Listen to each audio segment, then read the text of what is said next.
समझ जा, है जन्मजात गीता। आया अगर यहाँ तो जिंदगी बना ले, मानव शरीर पाया तो भला कुछ कमा ले। आया अगर यहाँ तो जिंदगी बना ले, मानव शरीर पाया तो भला कुछ कमा ले। ऐसा न हो कि तेरा रह जाए जन्म रीता, रे मन जरा समझ जा, है जन्मजात गीता। बोएगा बीज जैसा, काटेगा भी तू वैसा। बोएगा बीज जैसा, काटेगा भी तू वैसा। है कर्म श्रेष्ठ जग में, कहती तुम्हारी गीता। है कर्म श्रेष्ठ जग में, कहती तुम्हारी गीता। रे मन जरा समझ जा, है जन्मजात गीता। दुनिया में कौन है जो चलते समय से जीता। दुनिया में कौन है जो चलते समय से जीता। रे मन जरा समझ जा, है जन्मजात गीता। दुनिया में कौन है जो चलते समय से जीता। यथार्थ में समय निरंतर बह रहा है, समय निरंतर चल रहा है। अगर वास्तव में हम समय का सदुपयोग करना जान गए, और समय का सदुपयोग है मन के आयाम से पार की स्थिति को समझ लेना। क्योंकि हमारा मन हमेशा या तो भूत की घटी घटनाओं में रहता या भविष्य की कल्पनाओं में रहता। दो में से एक में रहेगा, कभी भी वर्तमान में नहीं रहना चाहता। अभी देखो यहां बैठे हैं, तभी वर्तमान में नहीं है। कोई कुछ एक्शन कर रहा है, कोई कुछ एक्शन कर रहा है, लेकिन वर्तमान की स्थिति को नहीं सोच रहे।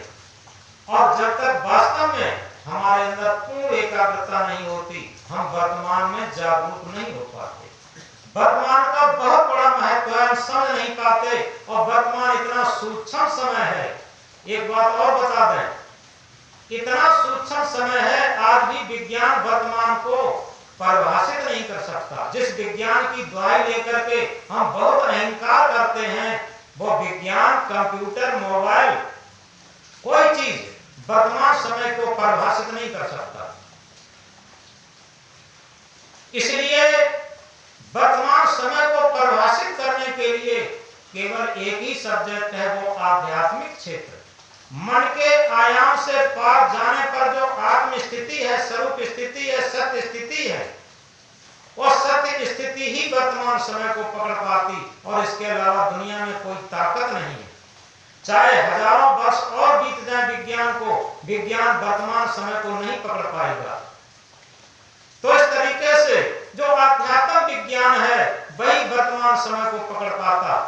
और जो आध्यात्म विज्ञानी महापुरुष हुए, उन्होंने वर्तमान समय को पकड़ करके और आत्म स्थिति में हुए, सत्य स्थिति में हुए, आत्म परमात्मा की स्थिति को प्राप्त हुए। तो इसीलिए कहा, जो बीत गया वो मुर्दा है, आने वाला सपना है, जिसमें हम बंधन काटे वो वर्तमान समय अपना।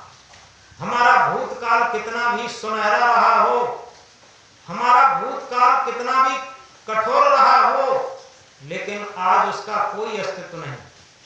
हमारा भविष्य कितना भी सुनहरा आ जाए और हमारा भविष्य कितना भी कठिन आ जाए, ये कहा नहीं जा सकता। हमारे हाथ में आज है तो वर्तमान है। इसलिए हम वर्तमान समय को मूल्य दें, क्योंकि वर्तमान समय हमारे भूत और भविष्य का निर्माण करता। सबसे प्रभावशाली समय हमारे जीवन का होता है वर्तमान। तो वर्तमान समय में हम जितने जागरूक हो जाएंगे, उतनी ही हमें सफलता मिल जाएगी। ये बात इसलिए कही क्या होगा, भक्ति का नशा जिसके जिगर में आ गया होगा वो जीते जी मुक्ति पद को पा गया होगा। भक्ति का नशा जिसके हृदय में आ जाता है वो मुक्ति का वास्तविक सिद्धांत सूत्र स्थिति को पा जाता है। और जिसमें भक्ति का नशा नहीं आ पाता केवल भक्त कहलाता है। सदगुरु कबीर साहब ने बीजक में उसके लिए कहा, भक्त जाने कथा ज्ञाना ताको एवं दियो है थान। जो भक्त नहीं जानता केवल ज्ञान की बातों को कहता है उसके लिए यमराज ने स्थान बना लिया। तो इस तरीके से इस बात को हम आज बड़ी गहराई से समझें कि जिन महापुरुषों को हम याद करते हैं, जिन महापुरुषों को हम आदर्श मानते हैं, वो ग्रहण कर। ये केवल पूरी पकवान खाने के त्योहार नहीं होते हैं, उनके आदर्श को याद करने के पकवान, उनके सच्चे पकवान ग्रहण करना है, उनके आदर्शों को ग्रहण करना। तो इस तरीके से हम इन बातों को गहराई से समझें कि हम अपने जीवन को व्यतीत तो कर रहे हैं, हमारा जीवन ढोया जा रहा है मन और इंद्रियों के द्वारा। ये मन इंद्रियां जिस तरफ ढोती हैं, कभी कभी देखा है ये गोरौड़ा होता है और वो गरगाता चला जाता, उसे ढोता। इसी तरीके से हमारा जीवन भी ये गंदगी की गोली की तरीके से ये मन रूपी गोरौड़ा द्वारा लुढ़काया जा रहा है। इस बात को गहराई से समझ लें कि किधर को लुढ़का के जाएगा वो गोरौड़ा, कि उसका विषय है। इसी तरीके से ये मन रूपी गोरौड़ा के जो विषय हैं उसी तरफ ये हमारे जीवन को लुढ़का के ले जाएगा। ये शरीर मन इंद्रियों को उधर ही क्यों ले जाएगा। तो हम उस गोरौड़ा की तरीके से लुढ़काया हुआ जीवन व्यतीत न करें, हम थोड़ा जागृत हों, अपने अंदर वीरता लाएं, अपने अंदर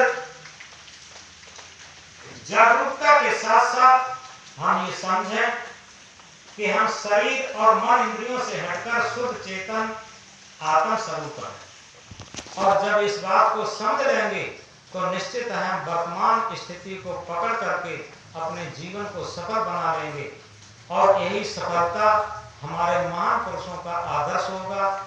और इसी तरीके से ये जन्माष्टमी से लेकर जितने भी पर्व आते हैं महापुरुषों की याद में आते हैं, उनको याद करके और उनके आदर्शों को ग्रहण करने के पर्व होते हैं।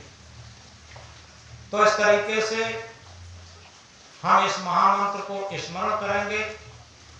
अहम शुद्ध चैतन्य ज्ञान स्वरूपम, अहम शुद्ध चैतन्य ज्ञान स्वरूपम, अजरहम अमरहम अखंडम अनूपम, अजरहम अमरहम अखंडम अनूपम, अहम शुद्ध चैतन्य ज्ञान स्वरूपम, अहम शुद्ध चैतन्य ज्ञान स्वरूपम, अजरहम अमरहम अखंडम अनूपम, अजरहम अमरहम अखंडम अनूपम।